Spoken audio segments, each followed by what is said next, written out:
Bueno, Daniel, es muy emotivo para mí poder hacer esta entrevista con vos porque, como recién decías, cuando yo entré a esta radio, mi hijo más chico tenía 43 días de nacido, 43 días, y me tomaste una prueba. Me hiciste leer unos textos en una cabina y después me dejaste entrar a trabajar en tu radio, así que realmente es muy emotivo. 43 días tenía mi hijo. Mira vos, sí, nos acordamos de una época tan linda y en la que había tanta gente también trabajando en la radio. Fíjate vos que eso de la prueba que acabas de decir me cae bien porque no era que uno tomaba un examen. Yo a través de los años y con tanta experiencia en la radio, uno escuchando simplemente la voz de una persona, de un hombre, una mujer, un chico, te das cuenta si tiene condiciones o no las tiene. Y con los pocos días de trabajo, cómo escribe, cómo se expresa, cómo se conduce, vos te das cuenta si esa persona va a tener las condiciones necesarias para trabajar en una radio. Puede ser para otras cosas, algunos pueden ser muy buenos escribiendo, pero trabajar ante un micrófono y también ante una cámara necesita una condición especial. No hay que ser ni más inteligente ni más vivo que otro, simplemente es una condición, es un don, si lo querés, que te da Dios y que podés aprovechar después y mejorar, por supuesto, con tu capacitación, con tu estudio y con las ganas y la aptitud que pones para trabajar en esto, ¿no? ¿Cuántos años llevas de locutor? Bueno, yo empecé también muy jovencito, empecé a los 18 años, o sea que, si no me equivoco, la matemática no falla, estar en los 47 años ya de trabajo 47 permanente años. y sin parar jamás. En los medios. Empecé en la vieja radio LB13 cuando era estudiante, todavía estaba terminando el colegio y me estaban esperando que terminara, porque en ese tiempo no podías decir ninguna palabra profesionalmente si no tenías por lo menos el secundario terminado y rendir un examen que se rendía en el Confer en aquel tiempo, ¿no? Claro. Bueno, pero las primeras prácticas, las primeras cosas las hice el día que cumplí justamente los 18 años, que terminé también ese día el colegio y ahí empecé a trabajar ese mismo día en la vieja radio LB13.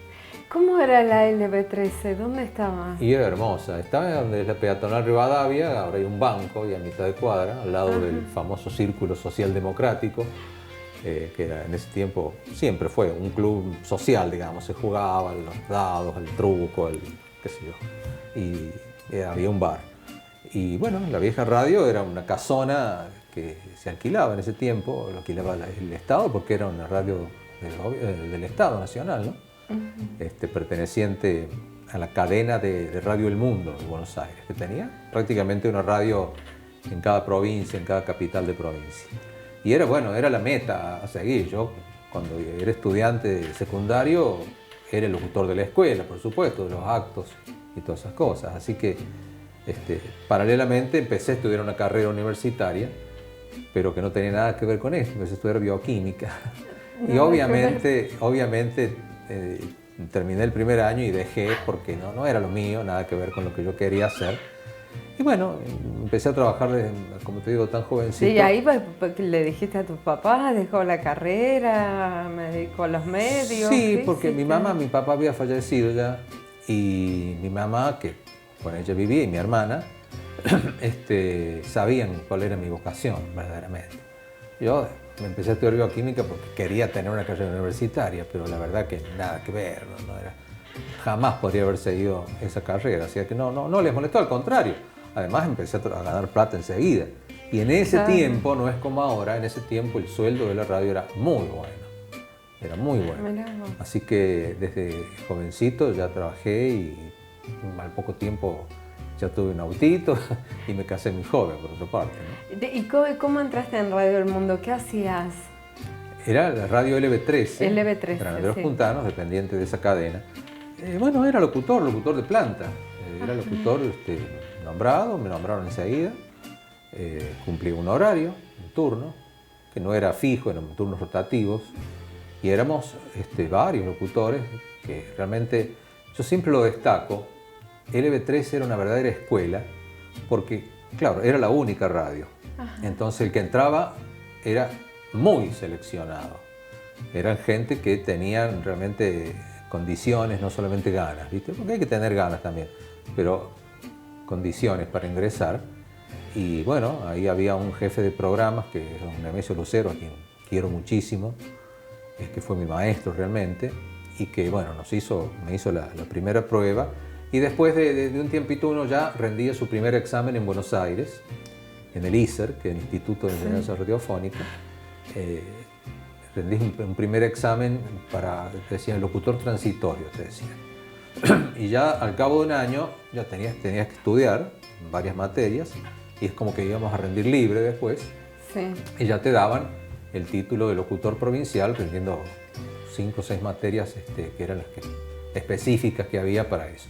Posteriormente, ese examen ya se comenzó a extender a todas las provincias, y como aquí en San Luis inclusive, antes que estuviera la universidad, la facultad que enseña esta carrera, venía gente de Buenos Aires y tomaba, porque era más fácil, si no tenían que ir enorme cantidad de gente a Buenos Aires a rendir sus exámenes.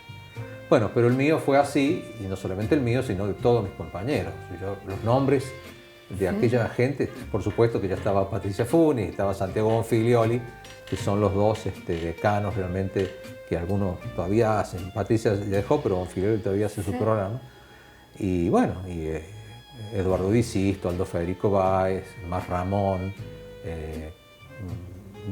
Albita Peña, falleció, queríamos mucho. Éramos los locutores de planta. Y después muchos más que iban ingresando. Rosita Viñal también. Rosita Viñal estuvo un tiempito también, pero ella se dedicó a la docencia mayormente y estuvo poco tiempo. Pero los que te nombré éramos los locutores de planta, los fijos, todos mayores que yo, por supuesto, yo era un niño todavía. Y tengo gratísimos recuerdos de esa radio, no solamente por los locutores, sino por el ambiente que se vivía. Nosotros siempre decíamos que era la gran familia radial, y éramos muchos empleados. Y se hacían en aquel tiempo los famosos interradiales, en los que se juntaban, aquí en San Luis se hicieron, en un punto del país, se juntaban delegaciones de 20, 30 radios de todo el país, se hacía un campeonato de fútbol, que era la excusa, digamos, para jugar, pero iba la familia, iban mujeres, niños, todos, ¿viste? Y era una confraternidad muy linda, porque se juntaban las radios de todo el país. En algún punto del país se juntaban delegaciones de todas partes.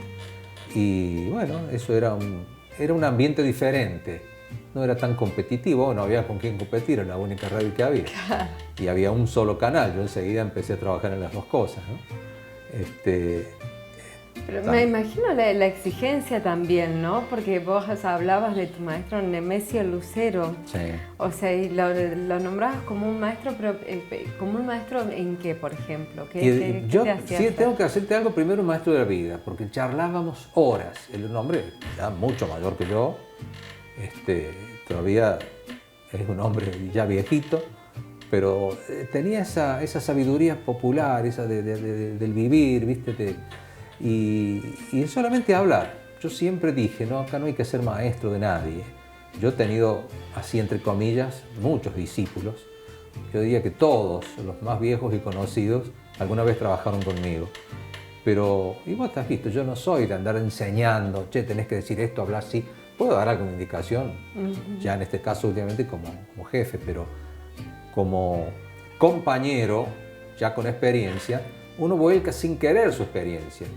Y muchos toman tu propia no personal, la personalidad la pone cada uno, pero toman tu forma de hacer las cosas, la manera de trabajar, la seriedad con que se trabajaba en ese momento. Seriedad, me refiero no a la formalidad absoluta, sino la seriedad de trabajar en serio, trabajar como corresponde. No jugar a hacer radio, como muchas veces se hace en algunos tiempos, sobre todo en estos tiempos. Sí, se juntan, vamos a jugar, es divertido. Se puede divertir uno, pero trabajar seriamente, ¿no? No sé si se entiende.